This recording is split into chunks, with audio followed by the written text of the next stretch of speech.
Hidup ini seperti koin, dua sisi atau seperti belati, tajam dan tumpul.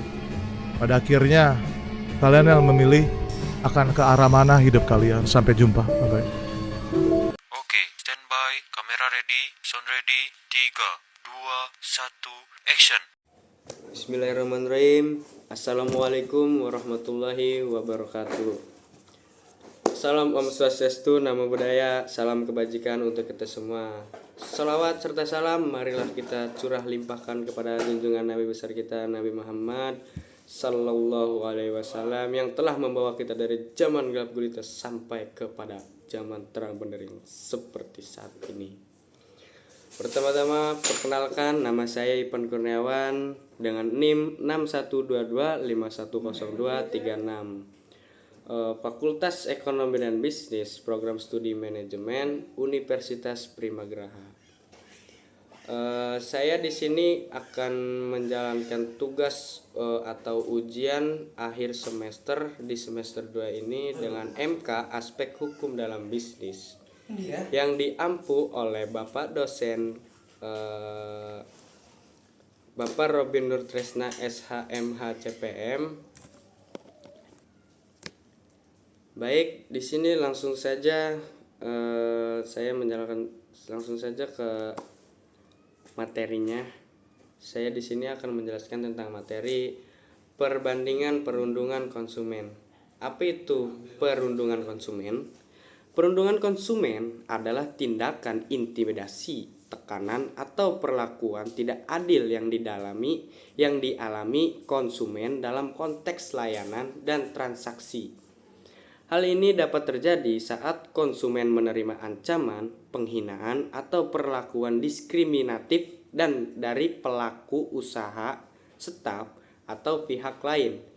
Contohnya, konsumen yang terintimidasi saat mengajukan keluhan atau dipaksa menerima syarat transaksi yang merugikan. Dan selanjutnya, ada jenis-jenis perundungan konsumen. Yang pertama itu ialah perundungan verbal, yaitu ancaman atau penghinaan. Yang kedua, perundungan fisik, kekerasan terhadap konsumen. Yang ketiga, perundungan online, intimidasi dan fitnah digital dari sosmed atau sosial media. Dan yang keempat, perundungan sistematik, ketidakadilan dalam pelayanan. Selanjutnya, ada contoh kasus. Contoh kasus perundungan konsumen. Kasus yang pertama, seorang konsumen di pusat perbelanjaan mendapat perlakuan kasar dari petugas keamanan karena dituduh mencuri tanpa bukti yang cukup. Oleh sebab itu menimbulkan trauma psikologis dan kerugian reputasi. Kasus kedua, seorang pembeli online menjadi korban kampanye fitnah di media sosial setelah memberikan ulasan jujur terhadap produk, menyebabkan intimidasi masif dari komunitas penjual. Kasus-kasus ini menggambarkan bagaimana perundungan konsumen terjadi di berbagai konteks, baik secara langsung maupun secara tidak langsung atau di sosial media. Selanjutnya ada materi dimensi perbandingan, yaitu waktu, segera atau berulang kali terjadi, media, offline versus online atau saluran kejadian, bisa itu offline atau online secara langsung maupun tidak langsung. Ada pelaku, individu, kelompok atau institusi. Selanjutnya dampaknya itu ialah emosional, finansial dan sosial dan lain-lain. Selanjutnya konteks, latar belakang dan lingkungan kejadian. Selanjutnya ada statistik perundungan konsumen di Indonesia. 62% konsumen pernah mengalami perundungan. 45% kasus perundungan terjadi secara online. 30% korban melaporkan kerugian finansial. 1 dari 3 konsumen tidak melapor ke pihak berwenang. Dan 78% kasus tidak terselesaikan dengan baik.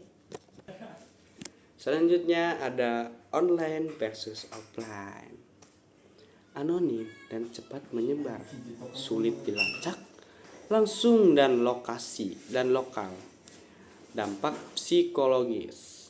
Selanjutnya ada perundungan verbal di toko retail.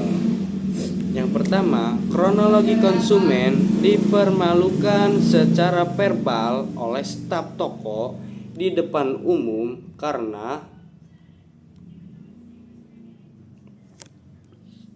kompromi produk cacat. Yang kedua, respons toko awalnya membela layanan. Setelah viral di media sosial, manajemen meminta maaf secara terbuka atau transparan. Yang ketiga, dampak korban mengalami stres emosional, bisnis kehilangan pelanggan, dan reputasi menurun drastis. Selanjutnya ada perundungan online di media sosial atau di digital. Kasus intimidasi melalui komentar negatif dan penyebaran hoaks di media sosial terhadap konsumen semakin marak terjadi. Pelaku memanfaatkan anonimitas platform digital untuk menyerang reputasi korban secara masif dan cepat. Reaksi publik. Warganet turut menyuarakan dukungan kepada korban, mendorong viralitas kasus dan menuntut pertanggungjawaban pelaku. Langkah mitigasi. Platform media sosial menghapus konten berbahaya. Pihak berwenang menindaklanjuti pelaku berdasarkan Undang-Undang ITE, dan bisnis terkait mengeluarkan pernyataan resmi serta memperkuat kebijakan moderasi konten. Selanjutnya, penyebab perundungan konsumen. Yang pertama, ketidakpuasan layanan atau produk. Jadi layanannya itu agak kurang atau produknya itu ada yang tidak layak untuk dijual. Yang kedua, kurangnya edukasi tentang hal konsumen. Yang ketiga, ada budaya kekerasan atau intoleransi. Adanya suatu permasalahan yang diselesaikan dengan cara tidak benar gitu atau tidak mentoleransi lah. Dan yang terakhir, sistem pengaduan yang lemah. Oke, selanjutnya ada dampak perundungan konsumen. Yang tadi ada penyebab perundungan konsumen, dan ini dampak perundungan konsumen. Yang pertama itu menyebabkan stres dan trauma, menyebabkan kerugian finansial, terus menyebabkan reputasi bisnis, dan juga menyebabkan turunnya atau menyebabkan resiko hukum. Dan selanjutnya ada upaya pencegahan perundungan konsumen. Yang pertama, edukasi konsumen dan pelaku bisnis. Kedua, kebijakan perlindungan konsumen yang tegas. Yang ketiga, sistem pengaduan yang responsif. Dan yang keempat, kampanye kesadaran publik. Selanjutnya ada rencana implementasi, sosialisasi dan pelatihan, penguatan regulasi, monitoring dan evaluasi, penegakan hukum dan sanksi. Selanjutnya kesimpulannya adalah perundungan konsumen memiliki berbagai bentuk dan dampak yang serius bagi korban. Perbandingan menunjukkan kebutuhan pendekatan yang berbeda untuk setiap jenis perundungan. Pencegahan efektif membutuhkan kolaborasi semua pihak, konsumen, bisnis, dan pemerintah. Mungkin hanya itu saja yang dapat saya presentasikan atau tugas UAS ini. Selebihnya saya mohon maaf apabila ada salah kata. Saya minta maaf karena saya juga manusia biasa yang tidak pernah luput dari kesalahan. Wabillahi taufiq wal hidayah. Wassalamualaikum warahmatullahi wabarakatuh. Semoga video ini bermanfaat bagi teman-teman yang mendengarkan atau yang membaca. Bye bye.